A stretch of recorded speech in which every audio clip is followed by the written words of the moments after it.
Dear Lady Love TV. Bakit kailangang mahalin pa kita? Tunghayan natin ang ikalimang bahagi. Halatang halata ni Annie ang pagkaasa ni Jigs. Well, that was her aim. Ang asa rin ito. She decided to play it cool with him. Para kunwari, ay hindi niya inaaway ito. Gusto niyang subukan ito. Sa ganoong paraan, malalaman niya kung hanggang saan kayang tiisin ito para kay Maya. Doon niya malalaman kung totoong mahal nito yung best friend niya. Mukhang may gusto itong sabihin sa kanya. Inilagay niya ang iPad earphone sa magkabilang tenga para madelay ang pag-uusap nila. At materiya niya ito. She sang in controlled voice and swayed her head. Halatang suyang-suya ito ngunit pinipigilan lang nitong ipakita iyon ng husto sa kanya. Nang dumating ang in-order nila ay saka lamang niya pinatay ang iPad.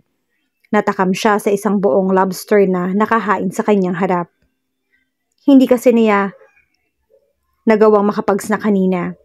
Pinukpok niya ang buntot niyon gamit ang malay at pagkatapos ay nilantakan kaagad niya ang lumabas na laman.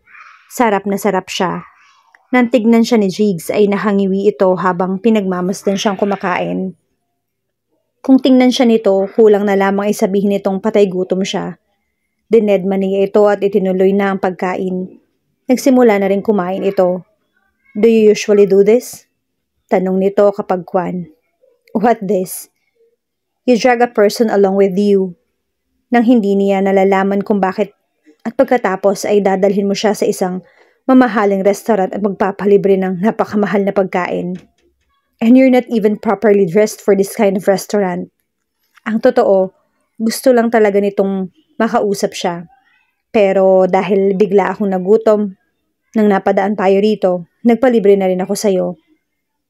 Alam ko namang hindi mo ako tatanggihan dahil according to Maya, gentleman ka raw. Gusto kong malaman kung totoo yung sinasabi niya kaya heto, binigyan diin niya ang salitang gentleman. So, nagrereklamo ka ba? Hindi naman. Halatang napilitan lang na sumagot ito. Muli niyang pinukpok ang lobster. Hindi man niya sinadyang matalsikan si Jig sa mukha nang tumalsik ang particles ng lobster, ay ikinatuwa niya iyon ng lihim. Sorry, kulang sa sincerity na sabi niya. Halatang pinipigilan nito ang inis ng punasan ng table napkin ng pisngi. Tell me, do you really love Maya? Tanong niya pagkatapos humigop ng tubig mula sa goblet. Yes, mabilis na sagot nito. She arched her brow. Really? Really? What's your problem? I don't trust you. Ngumiti ito ng sarkastiko. Halata naman pero wala akong pakialam kung hindi ka naniniwala sa akin. As long as Maya believes in me, that's fine with me. Ngumiti siya ng sarkastiko. Do you really think Maya trusts you fully? Natural lang siguro na magkaroon siya ng konting doubt sa'yo pagkatapos niyang malaman na ikaw ang lalaking kinuwento ko sa kanya noon. Naiintindihan ko siya, especially kung may nagbubuyo sa kanyang huwag magtiwala sa akin ng lubos. Parinig nito sa kanya. Buti naman kung ganon, mas maiintindihan mo ang magiging papel ko habang wala si Maya. Kumunot ang noon nito. Anong ibig mong sabihin? Anong papel yung sinasabi mo? Ibinaba niya ang nilalantakang lobster. She licked her lips to clear them from the food. Ang papel ko sa'yo. Huwag mo sabihin hindi nasabi sa'yo ni Maya yung tungkol doon. Papel mo sa akin? I don't know what you're talking about. Gusto kong protektahan yung best friend ko. Kaya habang wala si Maya, babantayan kita para sa kanya. Para hindi ka magloko at mambabae habang malaya kang gawin ang mga yon. What? Ibinaba nito ang mga kubyertos na hawak. Iniuutos sa akin ni Maya yon. I guess, gusto lang niya makasiguro sa'yo. Bahagyang tubigas ang anyo nito. Nagagalit ka ba dahil nagdududa sa'yo si Maya? Ang akala ko ba naiintindihan mo kung bakit nagkaroon siya ng pagdududa sa'yo? Nung malaman niya, nagpakawala ito ng marahas na hininga. Naiintindihan ko naman eh. Sana lang hindi ikaw yung pinagbantay niya. She smiled mischievously. Why? Are you scared of me? Naalala niya ang mga ginawa niya rito noong college. Sa tingin niya ay ang mga yun din ang iniisip nito ng mga sandaling iyon. Bakit naman ako matatakot sa'yo? Tanong nito. Kung ganon, hayaan mo akong bantayan ka kung hindi ka takot sa akin at kung talagang faithful ka kay Maya. Pinukpok uli niya ang lobster. Muli na naman itong natalsikan sa mukha. Nagdilim ang mukha nito. Oops, sorry again. Nakangising sabi niya. Saka nilantakan ang laman ng lobster. Bakit kailangan mong gawin yon? Tanong ni Jigs kay Maya sa telepono. He was upset and did not try to hide it. Alam niyang nangako siya na hindi makikipag-communicate dito habang malayo ito gaya ng gusto nito. Kaya lang ay hindi niya nagustuhan ang ginawa nito. I'm sorry, Jigs. It's just that gusto kong mapanatag yung loob ko habang nandito ako. Habang malayo tayo sa isa't isa. I hope you don't mind. I do mind, Maya. Hindi ko gusto ang gusto mong mangyari. Wala ka talagang tiwala sa akin kahit konti. Kaya pala malakas ang loob mong isuggest na huwag muna tayong mag-usap. Habang magkalayo tayo, na para bang tanggap mo talaga yung consequences ng desisyon mong yon. Yun pala, pinababantayan mo ako para makasiguro kang hindi mababaling sa iba yung atensyon ko. Bakit ba parang masyado kang apektado? May bala ka bang magloko habang wala ako? Nagdududa na yung tono sa tanong nito. Hindi ganun, Maya. Gusto ko lang malaman mo na hindi tamang pabantayan mo ako habang wala ka. Ganun ba? Kung hindi mo ako kayang intindihin, kung hindi mo papagbigyan yung gusto ko, then go on. Magpakasaya ka habang wala ako. Nawala ito sa kabilang linya. Hindi siya makapaniwala sa iginawi ng nobya. Her paranoia and selfishness were killing him. Sinusubukan niyang tawagan uli ito ngunit hindi niya na ito makontak. Nakakatanggap ng isang malaking project si Jigs, kaya binuyo siya ng mga kasamahan na manlibre sa isang bar. Ang totoo, hindi siya mahilig sa music and disco bars. Pumupunta lang siya sa ganoong klaseng lugar kapag may nagyaya sa kanya. Kapag gusto niya mag-relax at uminom, ay mas gusto niyang pumunta sa mga tahimik at hindi gaanong crowded na bars. Sana isinama mo yung girlfriend mo, pare. Ani Phil na isang architect. Nasa state si Maya, di ba pare? Tanong ni Giles, isang civil engineer na pinakamalapit na kaibigan niya sa trabaho. One month siya ron. Kaalis lang niya noong isang araw. Kawawa ka naman pala pare niyan. 1 month kang celibate.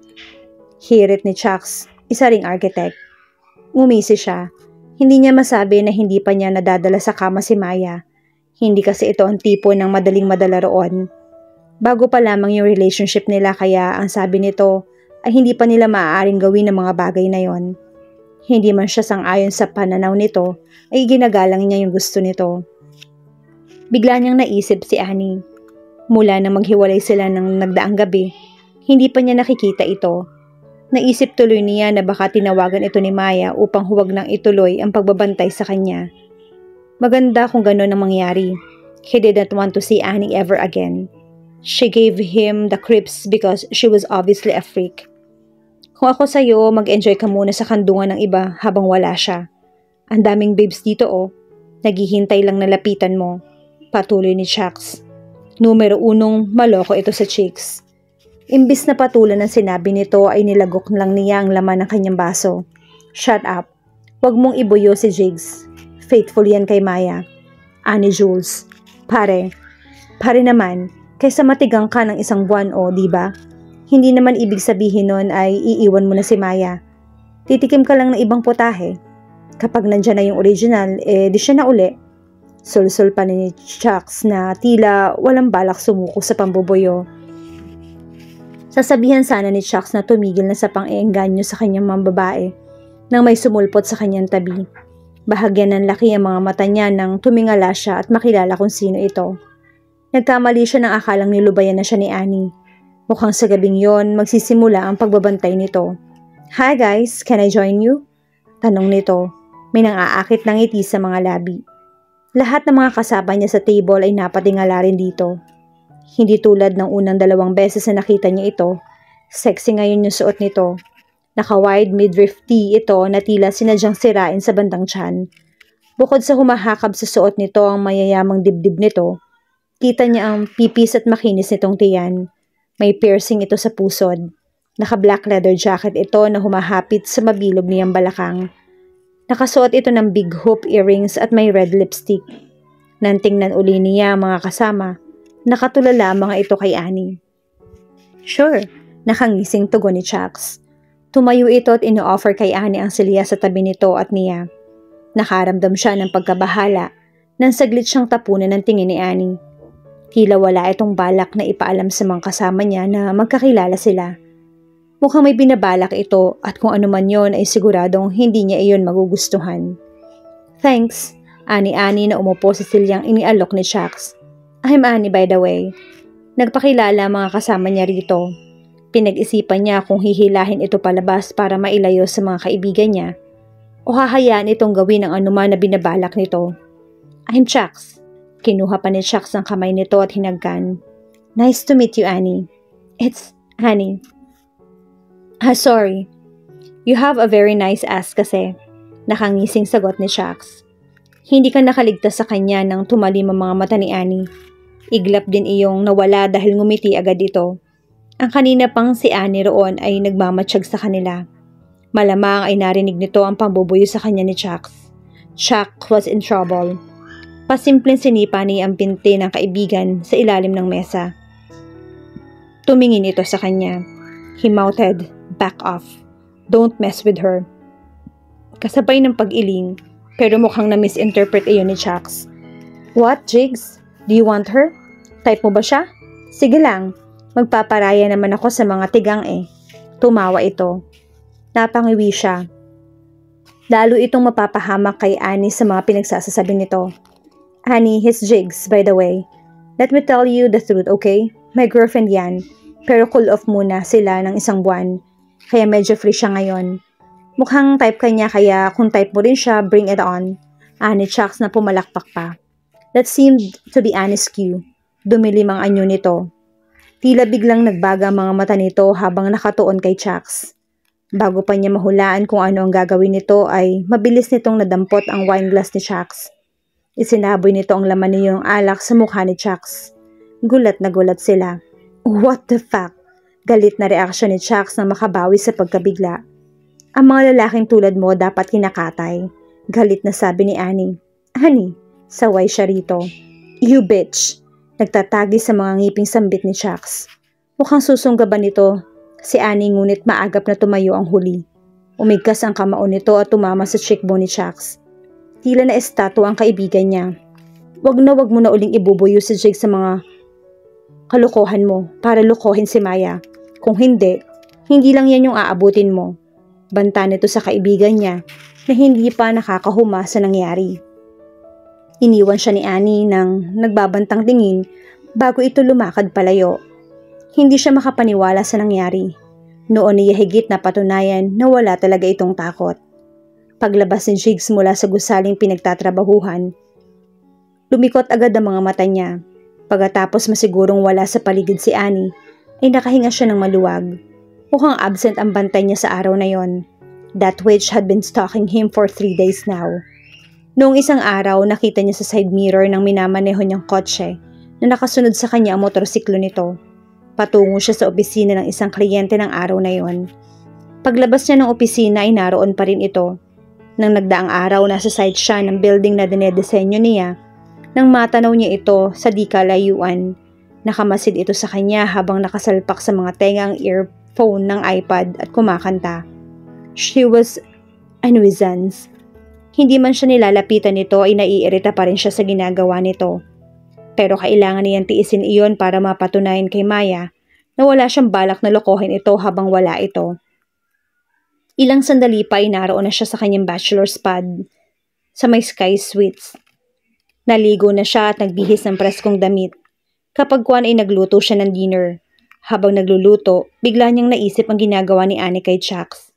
Ilang araw na siyang kinukulit ni Chucks tungkol kay Annie. Hindi siya makapaniwala na tinamaan ito kay Annie pagkatapos ng ginawa rito ng huli. Nang malaman nito na kaibigan ni Maya si Annie, ay nawala ang galit nito sa huli. Naiintindihan raw nito ang iginawi ng babae at sa pagkamangha niya, humanga ito kay Annie. Gusto raw nito ang mga ganong klaseng babae, matapang at palaban. Kung siya ang magpapalarawan kay Annie, ang mga salitang mas tamang ilarawan dito ay freak at dangerous. Walang matinong lalaki ang gugustuhin pumatol sa ganoong klaseng babae. Kung sa bagay, hindi rin naman matino si Chucks. Hanggang ngayon ay hindi pa rin niya maisip kung paano nagkaroon ng ganoong klaseng kaibigan si Maya. Annie behaved so unladylike. She spoke like a gangster and even ate like a monster. Naalala niya kung paano nito naubos ang isang buong lobster noong kumakain sila. Maya-maya ay may nag-doorbell. Iniwan niya ang pagkaing inihain sa mesa at tinungo ang pinto. Wala siya nakita sa peephole dahil tila may nakatabing doon. Gayunman ay binuksan pa rin niya ang pinto. Napamura siya sa isip na makita kung sino ang kanyang bisita. O mas tama yatang sabihin, bisita.